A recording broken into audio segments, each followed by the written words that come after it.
yang sering banget ditanya, kenapa sih kamu kok belum punya anak? Terus satu lagi yang sering dipertanyakan, kenapa sih kamu apa? Belum punya anak. Belum punya anak? Ya.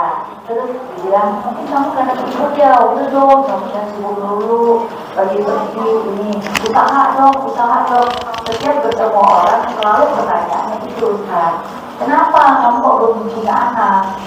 Kamu harus istirahat dulu, apa gimana tuh Ustaz? Apakah itu pertanyaan yang termasuk mengarahkan atau bukan? Kan sebenarnya dia kepengen banget punya anak, dia udah berusaha juga gitu. Tapi karena pertanyaan-pertanyaan itu kan jadi membuat hatinya kan juga tersakiti Ustaz. Gimana itu Ustaz? Apakah orang wanita yang tidak kerja, tidak capek, bukan karir, tidak dagang, pasti anaknya banyak, pasti punya anak? Belum tentu juga kan? Belum tentu juga. Maka jangan memastikan. Ya boleh berusaha seperti itu, tapi jangan memastikan. Ya dengan asbab istirahat di rumah mudah-mudahan. Jangan memastikan, apalagi begitu. Kenapa sih kok belum punya anak? Siapa yang bisa mengatur ya?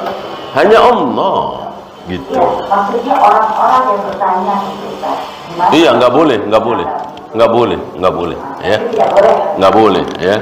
Akan lebih baik jangan nanya, kamu kan sibuk nih, kamu kan karir terus nih, dagang terus. Nah, coba istirahatlah. Setahun kek, 2 tahun kek, siapa tahu ya. Dari situ Allah memberikan karunia dan terus memohon kono. Begitu. Jangan kok belum punya anak sih, kayaknya punya anak itu pasti gitu ya. Pasti gitu ya. Kalau begini pasti punya anak, kalau begini mana? Ya lihat para nabi, para rasul. Para nabi, para rasul nggak punya anak. Ada yang udah tua, Nabi Zakaria udah tua baru punya anak. Terserah Allah. Gitu ya. Boleh nanya masalah itu? Ya. Kalau saya ada saudara di Palembang ya, dia umurnya sudah ada 60 lebih, laki-laki dan sudah mapan, dan dia kalau kumpul keluarga itu sering ditanya, kenapa kau belum nikah gitu kan? Banyak betina yang mau sama kau, kenapa kau tidak mau menikah gitu, sering ditanya Ustaz. Tapi ternyata dia belum memilih gitu, belum mau menikah gitu. Dan dia sempat berkata, bosan aku dengan pertanyaan-pertanyaan kalian ini gitu. Nah itu boleh nggak kita bertanya itu kepada dia? Ya kalau itu boleh, nikah kan gampang. Cari perempuan cocok ke KUA. Kalau punya anak kan nggak bisa, ya kan? Kalau punya anak, betul-betul kan. Kalau nikah kan cari, ada nih, ayo nikah. Ya itu nggak masalah, ya nggak masalah. Ya nasihati saja. Kamu pingin nggak ditanya lagi? Kamu bosen kan dengan pertanyaan begitu? Kamu pingin nggak ditanya lagi? Nah gampang. Caranya nikah gitu. Tapi apa ternyata dia pun dekat dengan keponakan-keponakannya, dan setiap ada wanita yang mendekati itu keponakannya, saudara-saudaranya terlalu itu campur gitu Ustaz. Nanti mereka yang sama kau tuh tanyain hartanya seperti itu loh Ustaz. Jadi dia selalu ragu gitu Ustaz. Ya kalau ragu begitu ya semua orang jadi nggak nikah kan kita nggak tahu ya wanita yang akan kita nikahi, laki-laki yang akan menaiki kita seperti apa kan kita belum tahu. Ya tawakal lah, ya Bismillah ya. Kecuali di depan mata semua orang tahu bahwa dia itu begini buruk, penjahat segala macam. Kalau enggak Bismillah ya. Kenapa kita dilarang banyak bertanya selain pertanyaan yang Ustadz sebutkan tadi? Adakah kira-kira boleh bertanya tentang seseorang karena kepo? Kepo ya nggak boleh ya. Artinya urusannya apa sih? Nah, kalau calon istri terhadap calon suami dan sebaliknya boleh kepo ya. Suku apa, anak keberapa, kemudian pendidikannya apa, boleh, ya. Tapi sekedar tetangga teman ngapain? Ya, jangan kepo. Selain di sepertiga waktu malam, apakah ada waktu lain di mana doa kita diijabah? Ada. Ketika kita sedang sujud, apalagi antara azan dan iqamah. Ya? Rabu siang. Nggak tahu saya tentang sahih hadisnya, saya nggak tahu. Ada hadisnya tapi saya nggak tahu kesahihannya. Yang jelas sahih tadi, ketika kita sedang berbuka, ketika kita sedang safar, ketika kemudian sebelum salam sholat, dan itu sholat apa saja ya, dan termasuk sujud apa saja, bukan cuman sujud terakhir, mau sholat wajib, mau sholat sunat, gitu.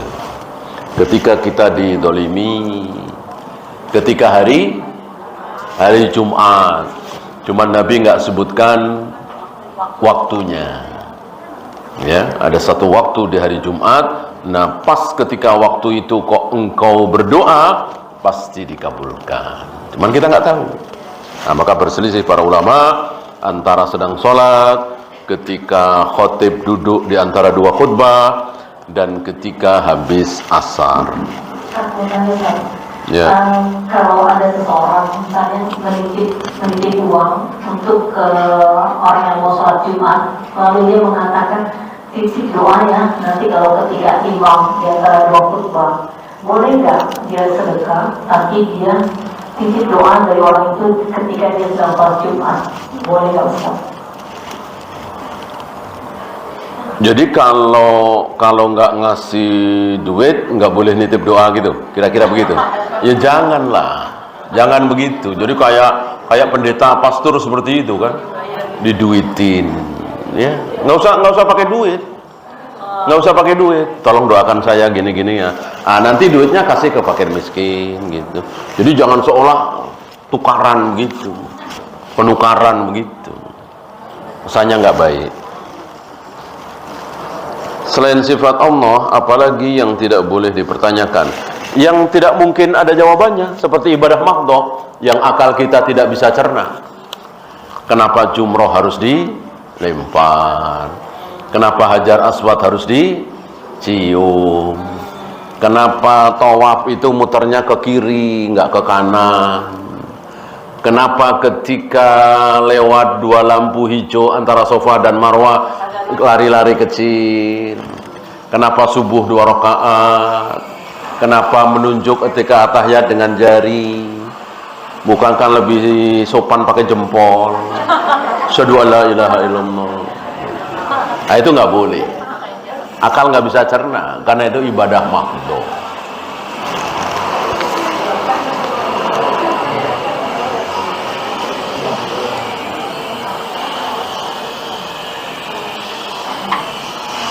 Bagaimana dengan orang tua yang masih hutang puasa kemudian meninggal? Sudah dijawab oleh Nabi.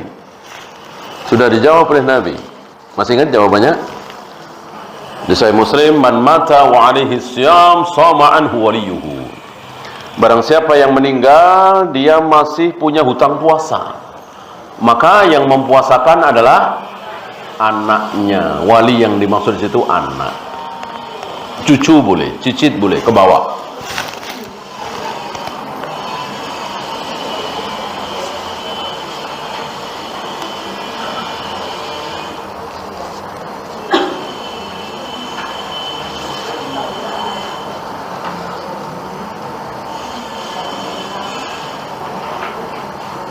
Bagaimana sikap suami ketika istri baru tidur setelah lelah mengurus anak, sedangkan sudah azan waktu sholat? Iya, sholat kemudian istirahat lagi, ya kan? Sholat kemudian tidur lagi, nggak masalah kan? Nah, dari sini mungkin kita bisa mengira-ira ya. Ini azan kurang 7 menit lagi, 5 menit lagi, ya ditahan-tahanin ya. Nanti sudah sholat, baru tidur, ya. Atau sedang azan, ya kan?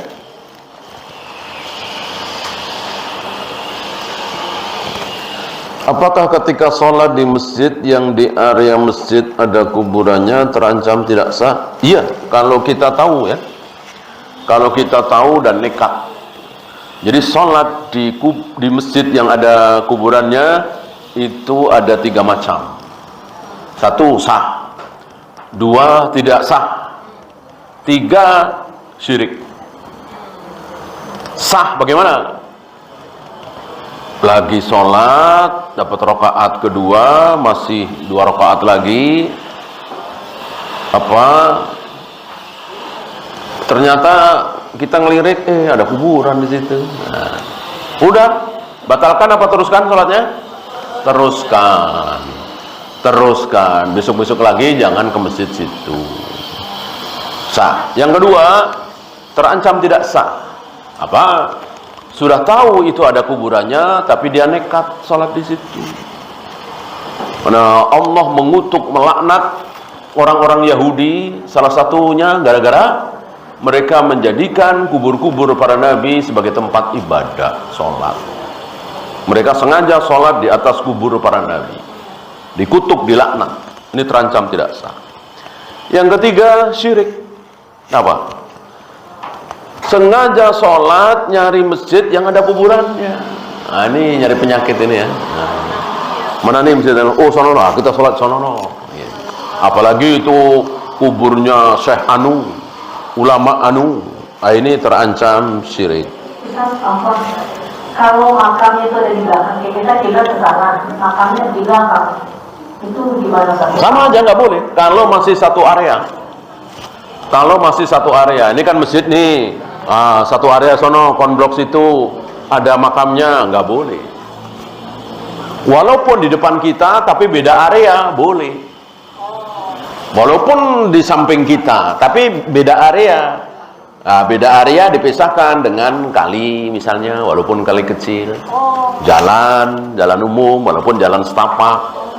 Kalau nggak pagar, itu kan masjid kita ada pagarnya tuh. Di luar pagar kok ada kuburan, nggak masalah. Artinya antara tanah masjid dengan tanah kuburan harus dipisah. Jangan sampai satu area.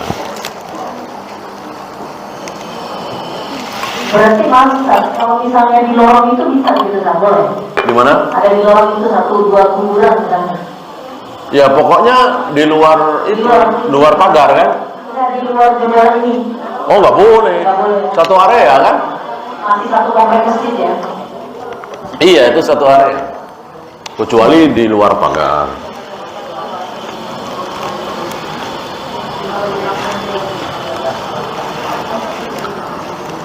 Bagaimana jika orang tua masih merokok? Salah satu sifat kaum muslimin adalah watawasau bil haqqi watawasau bis sabr. Saling menasehati. Apalagi orang tua. Cuman karena orang tua ya bahasanya yang sopan, lembut, ya, jangan kasar. Apabila dulu banyak melakukan perbuatan dosa lalu bertaubat, apakah ketika nanti pada hari kiamat catatan amal yang buruk masih diperlihatkan? Terserah Allah. Terserah Allah. Ya, terserah Allah. Karena ada penghapusan dosa akan dihapus gitu. Terserah Allah. Tentu kita mohon supaya catatan baik.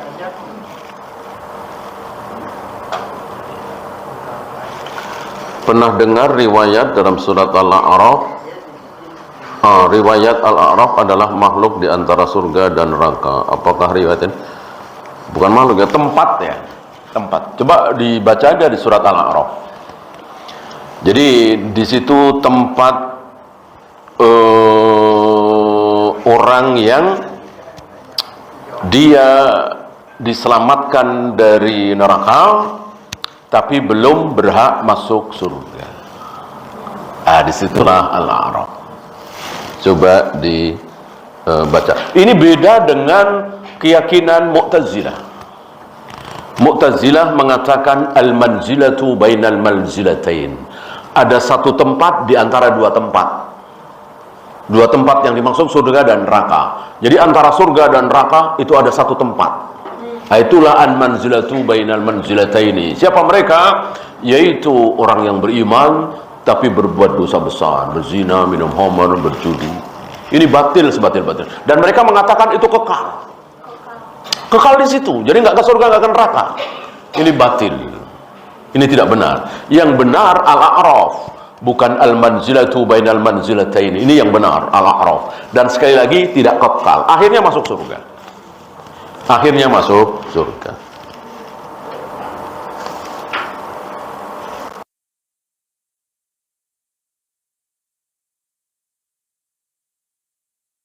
Atau baru di surga bisa melihat wajah Allah dengan penuh kenikmatan, melihat wajah Allah dengan penuh kebahagiaan, itu cuma di surga. Adapun di padang mahsyar melihat, tapi tidak dikatakan wajah Allah.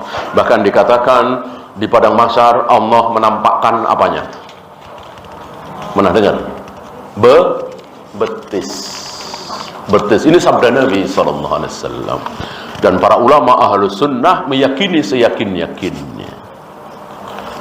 Ya.